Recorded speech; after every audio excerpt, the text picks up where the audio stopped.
আমি আপনাদের একটি সুন্দর কবিতা শোনাচ্ছি, যুগ উপযোগী, বর্তমান সময় নিয়ে। আমার কবিতার নাম থমকে যাওয়া পথ। লিখেছি আমি হাকিম মাহমুদ হাসান তাইজুল। রাস্তার মোড়ে নিথর দাঁড়িয়ে লোহার ঘোড়াগুলো চাকার ভাঁজে জমেছে কেবল একরাশ বিষান্ন ধুলো।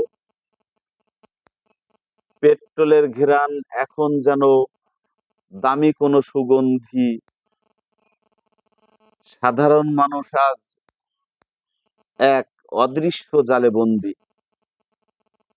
হরমুজ প্রণালী যেখানে নীল জলরাশির খেলা, সেখানেই আজ থমকে আছে তেলের জাহাজের ভেলা।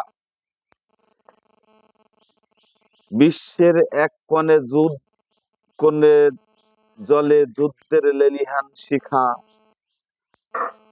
আর আমাদের রাজপথে আঁকা হয় যন্ত্রণারী রেখা। মরীচিকা হয়ে ছুটছে মানুষ পাম্পে থেকে পাম্পে, ব্যস্ত শহর স্তব্ধ আজ অদ্ভুত এক প্রকল্পে। কবে ঘুচবে এই আধার, কবে আসবে সুদিন ফিরে, কবে আবার চাকা ঘুরবে মুক্তির ওই তীরে। ধন্যবাদ। একটু লাইক কমেন্ট শেয়ার করবেন, আপনার আমাকে একটু উৎসাহিত করবেন। ধন্যবাদ।